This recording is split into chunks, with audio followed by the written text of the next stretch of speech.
और अब देख लेते हैं खबरें फटाफट। कोलकाता एयरपोर्ट कस्टम ने स्पॉट इंटेलिजेंस के आधार पर सिंगापुर से आने वाले भारतीय पैकेट को रोका। पैकेट की खोज के बाद पता चला कि उसमें सोना रखा हुआ है। चेन्नई में 29 साल की तमिल एक्टर पॉलिन जैसिका ने आत्महत्या कर ली। उनका शव उनके अपार्टमेंट में मिला है। प्रधानमंत्री नरेंद्र मोदी ने गांधीनगर में होने वाले 2 दिवसीय राष्ट्रीय महापौर सम्मेलन का ऑनलाइन उद्घाटन किया। साथ ही प्रधानमंत्री मोदी ने शहरी विकास योजना पर मेयरों का मार्गदर्शन किया है। केरल में पीएफआई का लीडर अबू बकर सिद्दीकी गिरफ्तार किया गया। आरएसएस नेता श्रीनिवासन की हत्या के आरोप में गिरफ्तार किया गया। उस पर साथियों के साथ मिलकर नेताओं की लिस्ट बनाने का आरोप है। देश में कोरोना वायरस के 4043 नए मामले सामने आए। पिछले 24 घंटे में 4676 मरीज ठीक हुए। वर्तमान में कोविड के 47,389 सक्रिय मामले हैं। सुप्रीम कोर्ट ने मौत की सजा सुनाने के लिए गाइडलाइन बनाने के मामले को 5 जजों की बेंच के पास सौंप दिया। कोर्ट ने कहा कि किन परिस्थितियों में और कब मृत्युदंड कम करने पर विचार किया जा सकता है। इस मामले पर अब 5 जजों की बेंच फैसला करेगी। पंजाबी सिंगर सिद्धू मूसेवाला की हत्या के आरोपी लॉरेंस बिश्नोई गैंग को लेकर एक और बड़ा खुलासा हुआ। गैंग ने यूपी के एक बाहुबली नेता की भी रेकी की थी। यूपी के विधानसभा चुनाव के दौरान बाहुबली नेता की हत्या के लिए लॉरेंस गैंग के शूटर पहुंचे थे। दिवाली से पहले ही दिल्ली का दम घुटने लगा। राजधानी में वायु प्रदूषण ने खतरनाक रफ्तार पकड़ ली। आज लगातार दूसरे दिन वायु की गुणवत्ता चिंताजनक हालत में देखी गई। दिल्ली के आनंद विहार में वायु गुणवत्ता AQI 418 पर पहुंच चुका है। राष्ट्रपति द्रौपदी मुर्मू ने 8 भारतीय प्रौद्योगिकी संस्थानों में निदेशकों की नियुक्ति को मंजूरी दे दी है, जिनमें 2 को दूसरे कार्यकाल के लिए फिर से नियुक्त किया गया है। ईडी ने 23 जुलाई को पार्थ चटर्जी और अर्पिता मुखर्जी को स्कूल भर्ती घोटाले से संबंधित धन के लेन देन की जांच के सिलसिले में गिरफ्तार किया।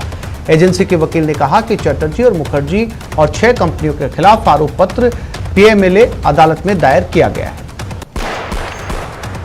समाजवादी पार्टी के वरिष्ठ नेता आजम खान और उनके बेटे अब्दुल्ला आजम समेत 7 लोगों के खिलाफ FIR दर्ज की गई है। आजम खान समेत अन्य लोगों पर सरकारी मशीनों को गायब करने और उन्हें कटवाकर जौहर यूनिवर्सिटी में दबाने का आरोप है। ब्रिटेन की महारानी एलिजाबेथ द्वितीय की अंत्येष्टि सोमवार को राजकीय सम्मान के साथ की गई। महारानी का ताबूत विंडसर कैसल में रॉयल वॉल्ट में उतारा गया। महारानी को दफनाते समय किंग चार्ल्स काफी भावुक नजर आए। बांसवाड़ा जिला जेल से 3 माह पूर्व फरार हुए कैदी को पुलिस ने रतलाम स्थित उसके निवास से रात्रि में दबिश देकर डिटेन किया। श्रीगंगानगर की रावला मंडल पुलिस ने मादक पदार्थों के खिलाफ चलाए जा रहे ऑपरेशन फ्लश आउट के तहत कार्रवाई करते हुए एक युवक को 6.5 किलो पोस्ट सहित गिरफ्तार किया है।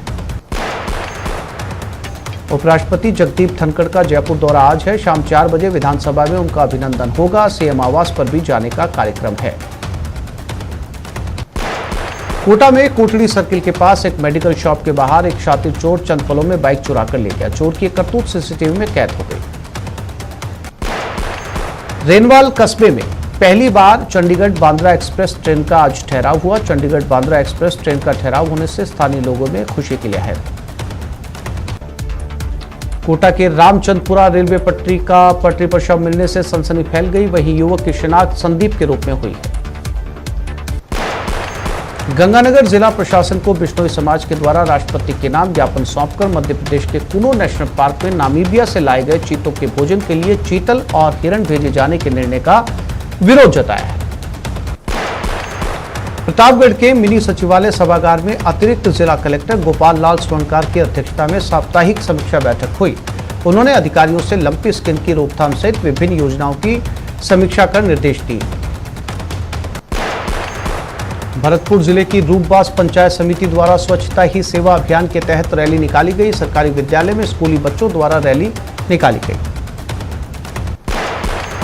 सिरोही संयम लोढ़ा ने ट्वीट कर जालोर सांसद देवजी पटेल पर झूठी वाहवाही लूटने का आरोप लगाया। संयम लोढ़ा लंपी को लेकर देवजी पटेल पर निशाना साध रहे।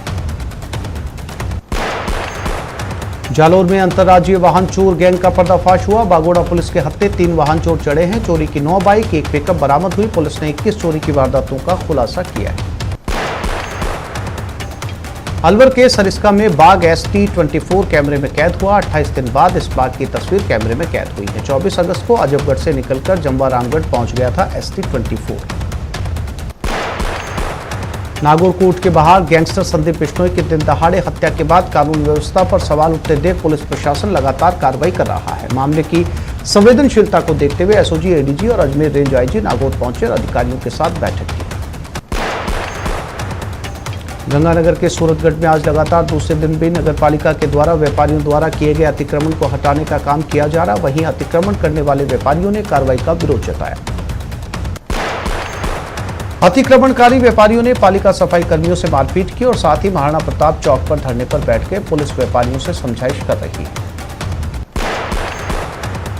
जयपुर में हुए लाठीचार्ज के विरोध में रामगढ़ कस्बे में सैनी समाज सड़कों पर उतर आया। सैनी समाज ने मंगलवार को पुलिस प्रशासन के खिलाफ जमकर नारेबाजी की और विरोध प्रदर्शन किया। इसके बाद रामगढ़ तहसीलदार को मुख्यमंत्री के नाम ज्ञापन सौंपा। आज दौसा के मानपुर थाना क्षेत्र में पुलिस ने गौ तस्करों के चंगुल से गौवंश को मुक्त करवाया। हालांकि कैंटर में भरे 16 गौवंशों में से 6 की मौत हो चुकी है। अज्ञात तस्करों के खिलाफ मामला दर्ज कर पुलिस ने तलाश शुरू कर दी। अलवर जिले के बैरोड के तसिंग गांव में 27 जुलाई को एक बैंक कर्मचारी से हुई लूट का खुलासा करते हुए पुलिस ने मुख्य आरोपी राजेश गुर्जर को गिरफ्तार कर लिया। बैंक कर्मचारी से लूट का मुख्य आरोपी गिरफ्तार हुआ है। बदमाशों ने पिस्टल की नोक पर बैंक कर्मी से 1,40,000 रुपए की लूट कर मौके से फरार हो गए। इस मामले में 2 आरोपियों को पहले गिरफ्तार कर लिया गया। वहीं मुख्य आरोपी राकेश गुर्जर को आज गिरफ्तार किया गया। गंगानगर की अनूपगढ़ थाना पुलिस ने 16 वर्षीय नाबालिग को लिफ्ट देने के बहाने दुष्कर्म करने के मामले में आरोपी किशोर कुमार को गिरफ्तार किया। कोटा के रामचंद्रपुरा रेलवे स्टेशन की पटरियों पर मिले एक युवक के शव की शिनाख्त हो गई। मृतक 21 वर्षीय संदीप दास है, जो गुमानपुरा इलाके का रहने वाला था। मृतक के परिजनों ने बताया कि संदीप रात करीब 9 बजे घर से खाना खाकर निकला था, फिर वापस नहीं लौटा। दूसरे दिन उसकी लाश स्टील ब्रिज के पास रेल की पटरी पर मिली। तो इस बुलेटिन में फिलहाल इतना ही। नमस्कार।